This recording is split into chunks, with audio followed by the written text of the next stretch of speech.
How did you get into clowning? It's quite simple. I was given the role of a clown in a Victorian melodrama. I was already doing acting. I tended to be cast as serious kind of characters, very serious stuff, and I don't know why, but anyway, I was given the role. So I never thought I wanted to study acting. Yeah. I'm glad I didn't. Yeah. So I've taught in acting schools a lot.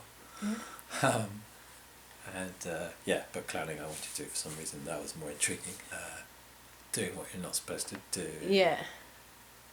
It's all very conventional. It's a lot of conventions as well. Conventionally as a clown, you're supposed to do the opposite, be contrary. Yeah.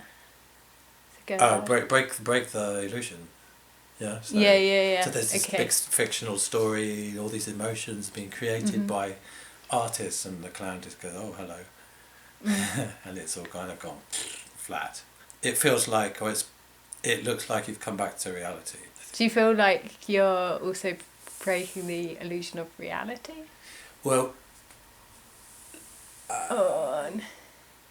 It's odd because I think, so some people in clowning nowadays would say, oh yeah, clowns are about kind of the truth, and you break the illusions, and you kind of, the things that we think we believe in and so on. I agree that clowns do that, but I don't think you then end up with some kind of truth. Okay, how would you describe your practice of clowning? For example, like some clowns are political and perform on the street. Right. Was theatre based? Well, as I say, I came from theatre, Yeah. and then when I went to study, I studied at circus school. So that's the only place I could find to study it. So I ended up studying circus physical techniques as well, which I thought I might be interested in, but in the end I wasn't. Okay. And then I performed a lot in the street. At the moment we've kind of gone back to the theatre, so I like it when there's lots of sort of conventions set up, conventions things. It's fun. So the more rules there are, then the more you can have fun. So I like that. Whereas the street, the kind of opposite, the street's already chaotic. It looks like there are plenty of rules and so on, but it's different. So to clown on the street, you're sort of you can't create chaos on the street because it's there already. So good clowns that work on the street, I think the ones that actually start to try and make order out of it. It's very weird. For me, it's about this thing of playing with expectations, and that that it works when people laugh, but it's a particular kind of why people laugh. But it's always based around that. If there isn't any laughter, then it hasn't happened. Kind of things. That's for me what it is. So that's the first thing. So when the laughter's happened because we've played around with conventions, expectations, what you shouldn't do, and so on, then that's the first thing. Everything else can follow on from that. Politics or other emotions or whatever. Yeah. Okay. Do you have one particular clown character you inhabit when you become a clown? I think, because like I was saying with the thing of clowns in theatre and how I got into it, like character, I think of characters as being, characters in a fictional illusion. Yeah, so there's this person and that person, and they have this story and so on. Yeah. But clowns because they break it, they don't really have a character. They have a role, and but it's a different way of performing. It's like a clown is something different to a character. I think it's just someone that spoils it, and everyone who clowns does it in a different way because of their personality, perhaps.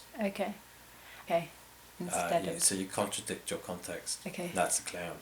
That's interesting. And that will be different everywhere. Yeah. Different times, different places. So if you're on this street now, 4:30 in a winter's afternoon, there's nobody around. Well, that's hard. But you could find a way to be a clown in that context. Yeah. But you go now at the same time to Oxford Street. with all these people buying Christmas presents, then it's okay. So there's billions of ways to do it. Okay. Yeah.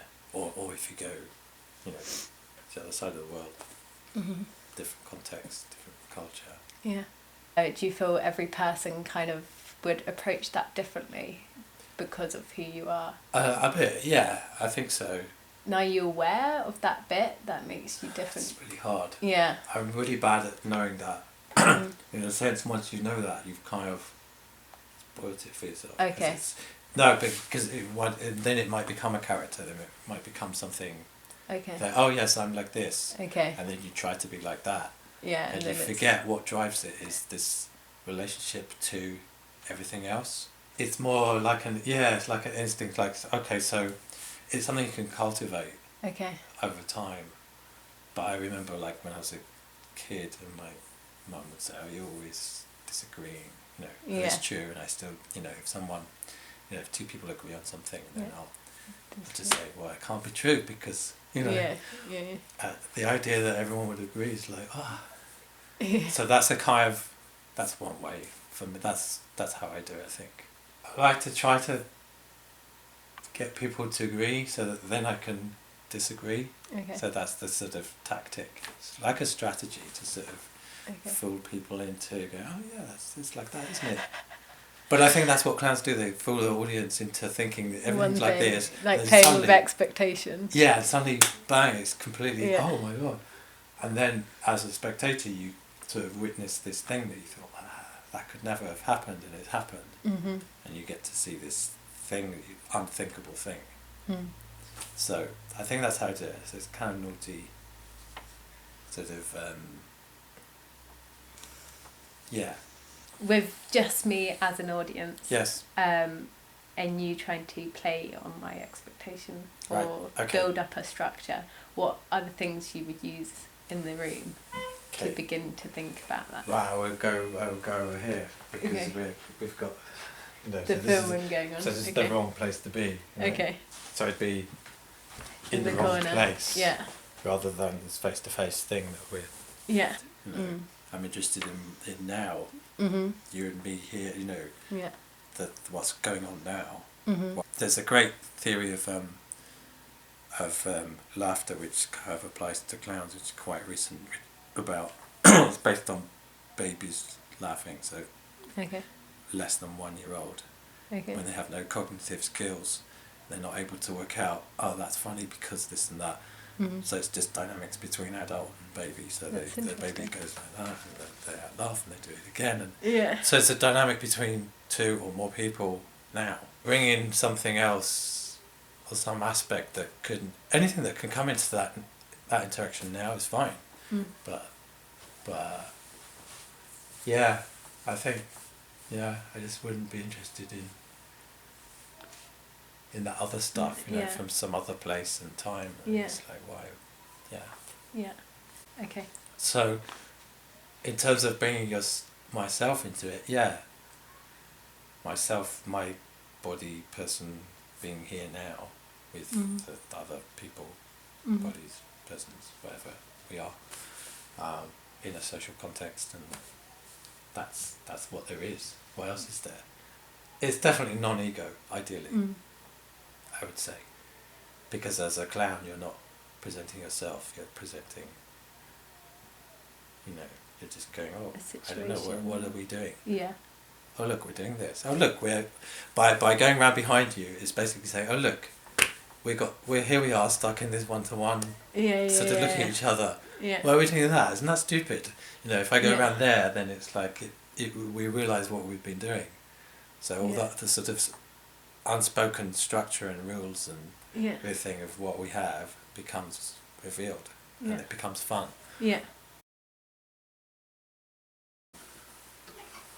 That was made by a costume priest, but that's a suit made out of stuff that you usually use for tablecloths.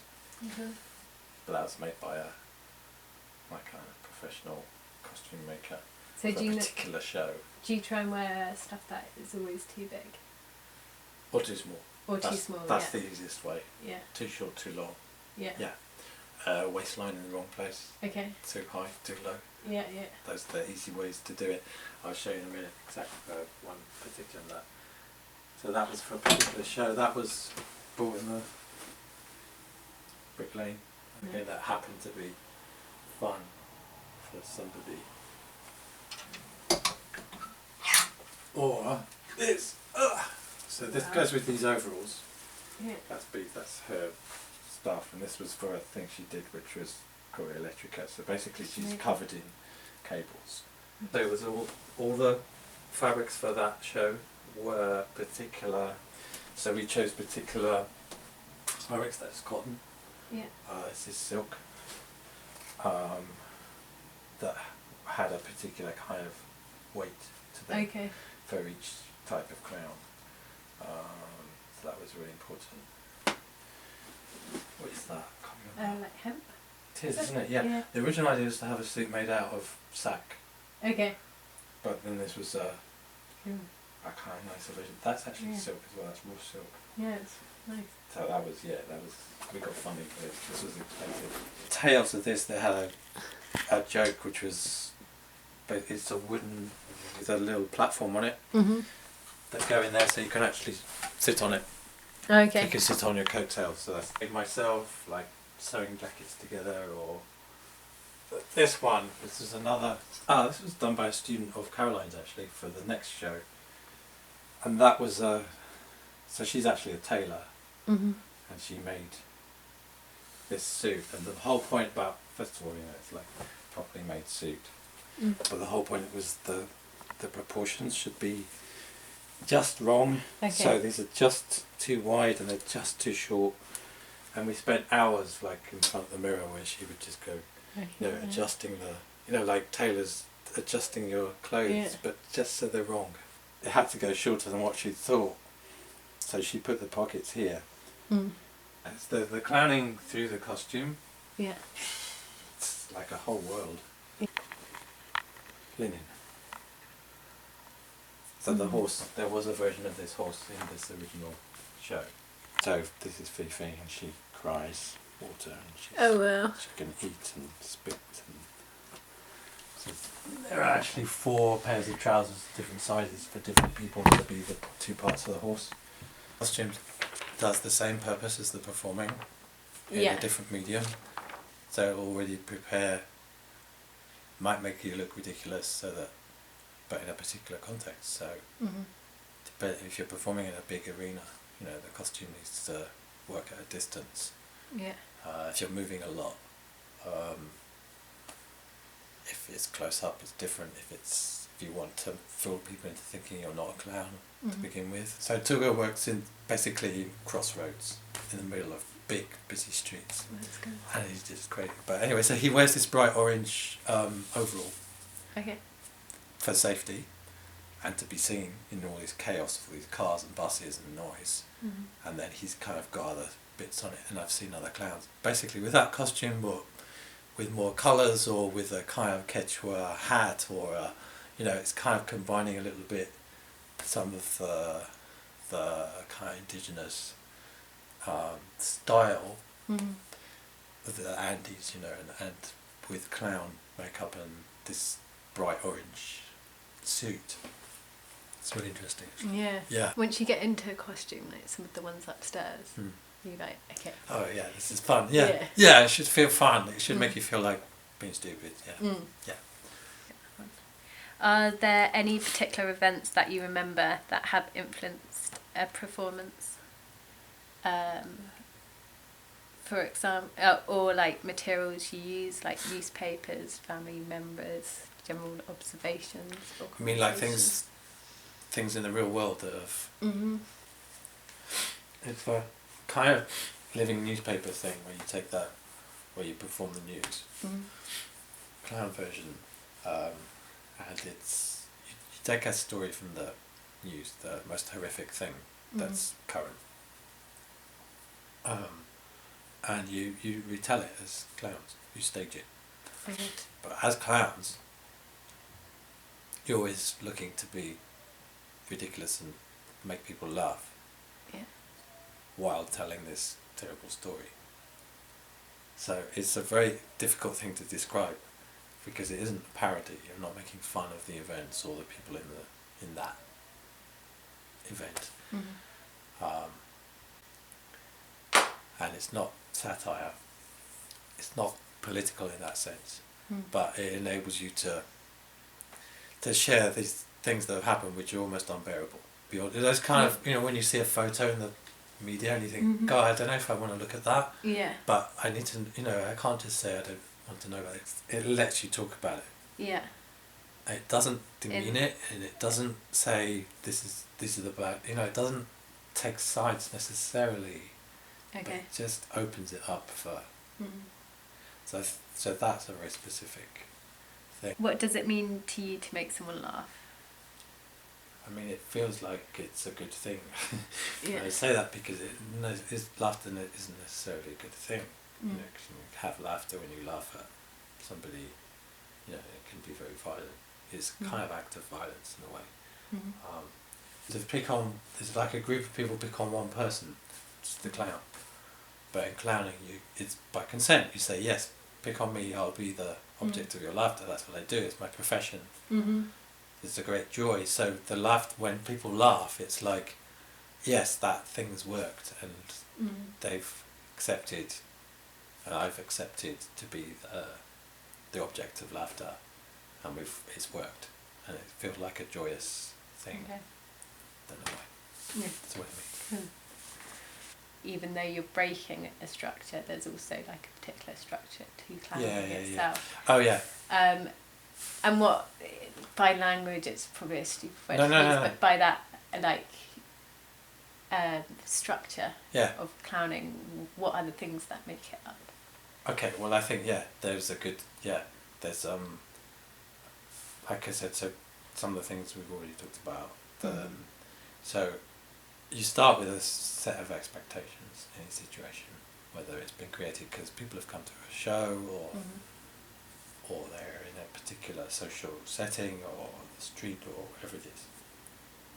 So you start with that, what people assume will happen next. And it might involve clowns. It might be, here we are in a circus and now it's the clowns, so we expect this, this and this.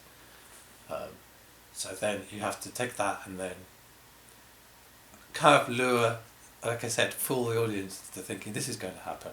Yeah. So here comes the clown and he's going to do a particular thing. So you build up this expectation. As soon as we know what's going to happen, you contradict it. Okay. And then you end up with a situation that you didn't expect. Yeah. But that makes sense. You've got there somehow through some logic. Yeah. Because otherwise it's just weird. So it's sort of leading people on to a point where they would never have got. I mean, lots of other artists do it, I think. You say, here's a frame. Oh, but it's not what you thought it was. Basically, I think that's the language of clowning. Do you feel when you became the clown in the play and then went on to clowning, were you constantly looking at things within the world with a slightly different, turning them upside down? I think so. And did that come when you started to learn, or did you feel like that was kind of already there? I think I already had some of it, like I say, my kind of contradictory personality. Yeah. But I think it suited me, basically. But then I had to cultivate it, and I didn't know why. I didn't know then what I'm saying now. I couldn't have said. What is the first thing you teach people when they want to become a clown? How to think. How to think, yeah. So turning how to think in a way on. which would produce your clowning. Okay. Because there's also this thing in clown training that's kind of typical to say that you should stop thinking in order to clown. So if you think too much, you can't clown, because clowns don't work from this sort of developed intelligence. Okay. Partly because clowns are supposed to be stupid. Yeah. Partly because it's about this sort of in the moment thing, and if you think too much, you block it. Yeah. That's all fine, but I think that we can't stop thinking. You just have to, even when you meditate, you don't stop thinking. You just become aware that look, I thought. Yeah, yeah. So what is the right way of thinking that will produce clowning? So I think it's when you are concerned with, what can I do here to contradict this context so it would be funny? or what can I do here which would be slightly wrong, so people go, ooh, you know, or be surprised. You're not thinking, what story can I tell, or who am I, or a lot of other things that you might do when you're doing other kinds of performance. Yeah. You're just thinking, how can I spoil this, for example, yeah? Yeah. Oh, a lovely show, how can I ruin it? Yeah. You know, in a way that will be pleasurable, entertaining, not so that everybody gets angry and hates me. I think it's just something we do, or perhaps we need to do it because otherwise we're just sort of trapped in these going along on a treadmill, like doing what we're like fate. Yeah. Yeah. You need to be like, hang on a second. Yeah, and then some people like to do it and are kind of inclined to do it to take on the role of the clown, and some want to watch it. But I think the effect is the same for everybody in the end. We get to experience it and imagine it. Cool. The best thing about clowning? Final question. I'm just going to check this is still moving. Yeah. The best thing about clowning is that everybody gets it. You know, it's a thing for everybody. Like I say, like whether you want to do it or you want to watch it. I think there's always a way for it to appeal to everybody. Inclusive. Yeah, it's very inclusive. Cool. Yeah, and it's I couldn't say it's universal because who knows, that's a bit. But there's versions of clowning everywhere that are different culturally and in history as well. So yeah. But all the same sort of intention. All kind of working with that same stuff. Yeah. Thank you.